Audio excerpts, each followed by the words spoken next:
C'est reparti pour les casse-têtes. Et c'est reparti pour les casse-têtes. Salut tout le monde. J'ai découvert récemment un truc qui m'a fait surkiffer. Il y a une collection de casse-têtes Sherlock Holmes. Donc je suis tombé sur cette boîte Sherlock Holmes avec le petit scénario derrière et tout. C'est une boîte casse-tête comme on aime. Et puis je me dis putain c'est fou, il y a quoi dans la collection? Il y a 3 trucs. Donc en fait je les ai achetés tous les 3 du coup parce que vraiment j'arrive pas à me retenir. Il y a un autre casse-tête qui est comme ça. On voit le 221 bis Baker Street. Et là il y en a un avec une bonne vieille pipe. Parce que ça fait toujours plaisir une petite pipe, tu vois, de casse-tête. Ouais. D'un objet, ça change des boîtes, tu comprends Loïc. Pour les amateurs de pipe. Pour les amateurs de pipe, exactement. Donc, ce que je propose aujourd'hui, c'est d'essayer de résoudre les 3. Si c'est trop long, si je galère sur un, eh ben on s'arrêtera au bout de 2 peut-être, et puis je ferai le 3e dans une autre vidéo, mais on va essayer de les taper tous les 3. Lui par exemple, j'ai peur de le taper vite. Et eux aussi ont peur que je le tape vite parce qu'ils ont rajouté en plus des petits trucs d'énigmes d'allumettes dans une boîte d'allumettes. Mais ça, on va pas le faire.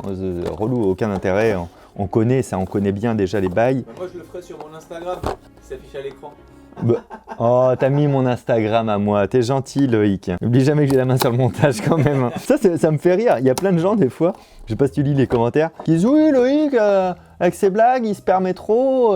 Il y a des messages comme ça. Je me dis, mais vraiment, vous croyez qu'on ne travaille pas ensemble, qu'on monte pas les trucs ensemble, qu'on ne réfléchit pas ensemble? Et quand il y a plein d'idées à lui, évidemment que je les valide en fait. Parce qu'en fait, les gens ils pensent que vraiment on tourne la vidéo. Je la monte et je la mets en ligne. Et tu la diffuses. Ah, très bien, la vidéo en ligne, en fait. Et moi, je regarde et je fais après. Mais putain, Loïc Ça, c'est vrai, c'est drôle. Bon, ça reste anecdotique, hein, c'est pas souvent, mais en vrai, c'est stylé, hein, c'est super joli. Hein. Je sais pas si je les ferai gagner, ceux-là. Je vais peut-être me les garder. Non, je les ferai gagner. Je les ferai gagner sur mon Insta, en vrai, comme d'hab. Si vous voulez chercher, ils sont, pour le coup, ça, c'est pas l'édition limitée, ils sont très facilement trouvables sur Internet.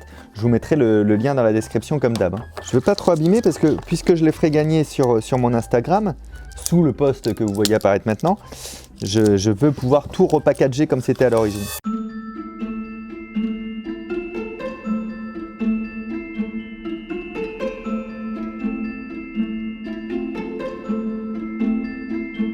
On commence par la pipasse. Bah comme tu veux. Allez, on commence par la pipasse. La caractéristique première de Sherlock Holmes, c'est l'accent du Sud. Alors la pipasse, qu'est-ce que ça nous indique ça? Can you remove the tobacco from the pipe without moving the pipe or touching the tobacco? En gros, est-ce qu'on peut enlever ça sans toucher quoi? Sans toucher la pipe ou sans toucher le tabac? Donc on n'a pas le droit de faire ça. Oh, c'est un tabac suppositoire. Donc en clair, il faut sortir ça de la pipe sans le toucher. Ok, nous allons entrer dans une première phase d'observation. Ça a bien l'air d'être une pipe en bois. Et mes analyses sont formelles, Loïc. Ce tabac n'est pas du vrai tabac. On ne peut pas et ceci n'est pas une vraie pipe. D'accord, Sherlock. Alors Loïc, je vais commencer mon enquête. Comme Sherlock Holmes c'était un livre, on ne sait pas vraiment la voix qu'il avait. Non, c'est vrai. Et d'après moi, il parlait un petit peu comme ça, Loïc. On va dire que Watson il a l'accent du Sud. Élémentaire, mon cher Hudson. Et du coup, Moriarty, il a quelle voix? Qui parlerait pas québécois, Moriarty? Attention, je vais te faire péter Big Ben, tu vas pas comprendre. Hein? Oh là, je fais très mal. On va lui mettre un autre accent. Il sera belge, hein, plutôt, Moriarty. Hein. Bon, ok. Ah, ouais, mais j'ai déjà un début d'idée. C'est-à-dire que si j'ai pas le droit de toucher la pipe, je suis obligé de la laisser comme ça. On va le faire très logiquement, hein, les amis. Hein. Donc il faut que je fasse une action indirecte, sans physique, qui permette de bouger ça. Première idée, je renverse la table. Ah, c'est ok, très bien. Et si tout tombe, ça sort. Et je remplis la condition, le tabac est sorti, j'ai pas touché la pipe, j'ai pas touché le tabac. Quelque chose me dit que ce n'est pas la solution attendue. Du coup, deuxième solution, moi j'ai une idée, on verra si tu as l'idée. Dites-moi aussi là si vous avez une idée dans les commentaires, dites-le moi maintenant. Qu'est-ce qu'on peut utiliser qui impacte de la force sur un objet qu'on n'a pas le droit de toucher? Moi je vois qu'une solution. T'en as une en tête ou pas toi Loïc, semble dire? Ouais, c'est vrai? Ouais. Ok. Dites-moi dans les commentaires, allez-y. C'est terminé. Il fallait être beaucoup plus réactif que ça, les amis. C'est quoi l'outil ou l'accessoire que tu utiliserais qui mon sourire légendaire. Fais voir. Démonstration. Go voir un dentiste avec tes vieilles dents de chameau. Ça marche pas, Loïc. Eh ben non. Ça marche pas, le Watson. C'était une hypothèse. Oh, il a cherché sa voix, Watson. Je pensais au souffle. Le vent, le souffle, ça permet de faire quelque chose sans y toucher. Et la chose que vous voyez peut-être, si Loïc veut bien vous faire un zoom dessus, c'est qu'on voit un bel interstice entre le tabac et la pipe. C'est-à-dire que sa forme là qui est comme ça, arrondie, pour moi c'est pas un hasard. Donc je vais tenter de souffler. D'accord. et souffler jusqu'à ce que ta maison s'envole. Oh bah oui.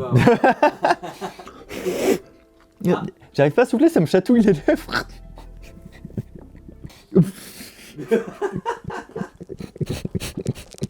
Oh putain, viens souffler.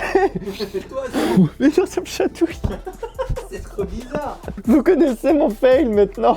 C'est son point faible. Il ne peut pas souffler. Oh, mais je souffle bien. Oui, oui. Bon, alors, on va pas se mentir, il est dur, faut être 2. Bon, en tout cas, celui-ci est résolu. Ok, il était fastoche.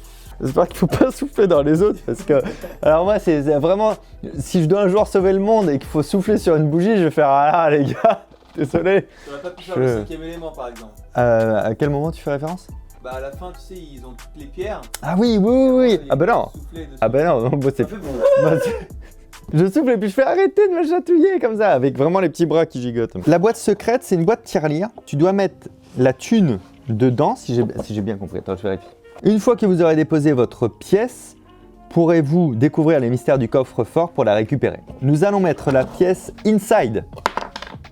Tirelire. Ah, donc ça pourra servir de vraie tirelire pour les gens. Et maintenant, il faut trouver comment ouvrir la boîte pour récupérer la pièce. Ça va pas du tout être relou. Pourquoi j'ai mis la pièce dedans? Oui, mais là, il y a plus d'enjeux quand même. Il y a plus d'enjeux. On explore. Là. Ok, bon bah ça va... Ah oui, non, ça se lève pas encore. Mais ça se lèvera, hein, les gars. Ça, bon, ça, ah bah, ça se tourne, d'accord. Ça se dévisse ou pas? Ah, j'aime pas, je commence à faire des actions sans explorer. C'est pas bien, ça. Non, ça se dévisse pas. Par contre, ça se tournait. Ça se lève pas. Là, il n'y a rien qui peut bouger. Si je le tourne.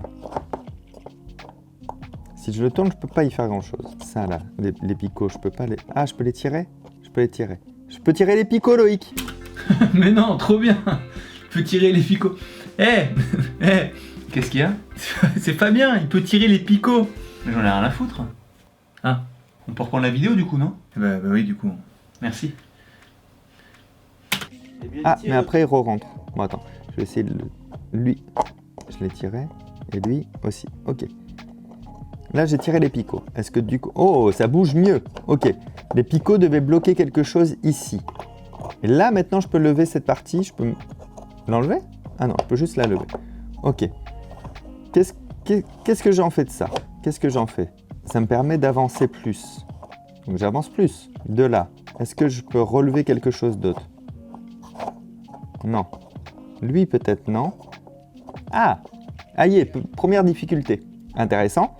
Donc, on a trouvé les premières étapes. Il fallait tourner ça, il fallait tirer les picots, il fallait lever ce côté et pousser. Donc, on a trouvé 4 étapes. Là, je me suis dit, peut-être si c'est ça, on pouvait faire ça, mais peut-être c'est pas encore la bonne étape. Bah si, remarque, je peux pas le reculer, je peux que l'avancer. Ça doit pas être un hasard qu'on puisse l'avancer. Ah oui, non, même ça s'imbrique très bien. Donc, peut-être ici. Oui! Nous avançons très vite vers le plus difficile, mon cher Loïc. Une fois que je suis là, est-ce que du coup je peux... Oh, ben non, c'est déjà fini. En même temps, on commence à avoir l'habitude des boîtes. Et on récupère La pièce. la pièce. L'enjeu. L'enjeu. Non, mais en fait, elle est cool. Elle est cool. On va pas se mentir, elle était pas dure à faire. C'est quand même plus dur que la pipe. On est vraiment sur 3 étapes. Par contre, elle est stylée. Elle est très jolie. La déco est bien faite. La fabrication est bien faite. Et ça fait une vraie tirelire sympa avec une petite ouverture secrète. Ok, les boîtes japonaises, c'est vachement plus stylé, tu vois. Mais les boîtes japonaises, ça coûte aussi une fortune. Alors que ça, je crois que ça m'a coûté 15 balles, un truc comme ça. C'est pas très cher, tu vois, avec la petite pièce, la déco, la fab est belle. Non, j'aime bien. Bon, on passe à lui qui est plus dur, par contre. Maison. Donc l'idée de la maison, c'est, si j'ai bien compris, oui, tu dois mettre la pièce ici. Il y a un labyrinthe caché à l'intérieur. Et tu dois la faire ressortir par là. Ça, c'est cool. Ici, il y a un petit livret avec des indices. Alors là, ça c'est en anglais. Enfin, tout en anglais d'ailleurs. La chasse est ouverte. Placez la pièce sur la devanture du 221 bis Baker Street. Et voyez si vous pouvez naviguer, si vous pouvez trouver votre chemin. Ah oui, si vous pouvez trouver votre chemin pour sortir à la fenêtre qui est à l'arrière. Quand tu rentres dans l'entrée et que tu vas tout droit, tu as le hall, et si tu prends tout de suite à gauche et que tu descends les escaliers, enfin, il t'explique comment sont toutes les pièces en fait. Il y a 3 niveaux. C'est divisé en 3 parties comme ça à l'intérieur. Hyper intéressant. On a la description des 3 parties en entier. Et de là, il faut comprendre quel chemin utiliser et le mémoriser pour pouvoir passer de là à là sans tomber dans un endroit où on ne pourrait plus bouger. Ok. Loïc, je vais me lire tout ça. Comme c'est en anglais, il faut à la fois traduire dans sa tête et à la fois mémoriser. Et du coup, pour ça, je réclame une petite accélération.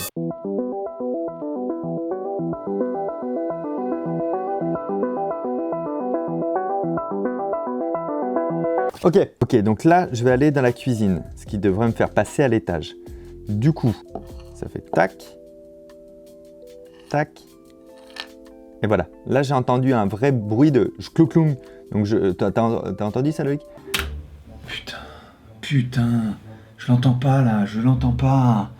Je m'en fous. Mais non, mais j'entends pas la vidéo. Reprends la vidéo. Allez. Désolé. Plus où j'en suis. Donc ça veut dire qu'on est descendu d'un cran. Ok. Du coup là, si j'ai bien compris, il y a ce chemin-là, mais moi, il faudrait que je prenne à gauche, en bas, à droite et que je remonte pour atteindre la... Donc là, il y a ce qu'ils appellent l'escalier. Il ne faut pas que j'aille au bout.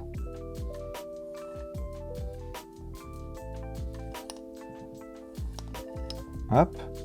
Donc là, je ne suis pas allé au bout, j'ai tourné là. Et pour moi, c'est à peu près comme ça. Ok, je descends, je vais à droite et je vais en haut. Donc là, je suis derrière. Et derrière, si j'ai bien compris toute l'énigme... Ah ben non, j'ai peut-être pas bien compris toute l'énigme parce que... Voilà. Parce que là, je suis paumé. Ah non. Ah ok. Ok, j'ai fait un petit move. Là, je suis dans le grand corridor. La fenêtre est là, on est d'accord, ok. Donc là, je vais aller là. Ok. Et ok. I work, man. Ah vas-y, je me chauffe, je le fais dans l'autre sens ou pas? Vas-y. Qu'est-ce que t'en penses? Ouais, vas-y. Ok. Si tu y arrives, ce sera bravo. Je sais pas, j'ai plus la pièce, Loïc. What? Quoi? Elle serait là depuis le départ? Quoi? Mais qu'est-ce qui se passe? Mais cette pièce était magique? Là, c'était un joli fail aussi. Ok, je le tente dans l'autre sens. Clac. Oh, ça commence mal.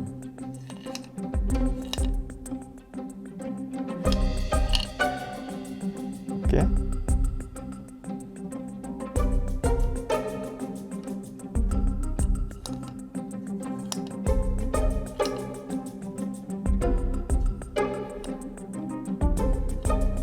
Non, c'était pas ça.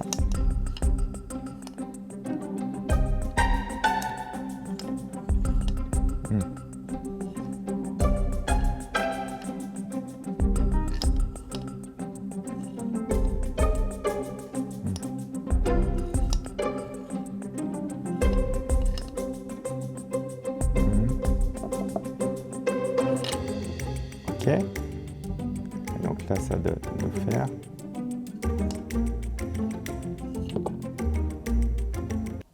J'ai retrouvé mon chemin dans les deux sens. Je pense qu'on a validé ces 3 casse-têtes. Écoutez, j'ai kiffé ça. J'ai kiffé qu'il y ait une série Sherlock Holmes. J'ai kiffé que le travail soit soigné. J'ai kiffé l'originalité de ce casse-tête parce que j'ai jamais eu de truc comme ça, de labyrinthe invisible sur 3 étages avec une histoire qui va te donner en fait des choses à déduire pour comprendre le chemin, etc. Du coup, je remballe ça très soigneusement. Je vous le fais gagner sur Instagram. Je vous mets dans la description un lien si vous voulez vous les acheter directement en ligne. N'hésitez pas à vous abonner à cette chaîne si vous aimez les casse-têtes. D'habitude, c'est pas des casse-têtes comme ça. Là, c'est un petit peu un hors-série des casse-têtes. N'hésitez pas à liker cette vidéo, à les commenter parce que ça fait plaisir. Et puis moi, je vous dis à très bientôt au Zénith de Paris, le 20 novembre 2020. Cette date est évidemment maintenue. Et vous pouvez prendre votre place, il y a déjà 30% des places qui sont parties. N'hésitez pas à les prendre maintenant. Pour avoir les meilleures places, vous avez un lien dans la description pour voir mon spectacle. Mon 3e spectacle, c'est la fin de ce spectacle. 10 ans, 3 spectacles, la grande dernière au Zénith de Paris. Je compte sur vous. À très bientôt. Ciao!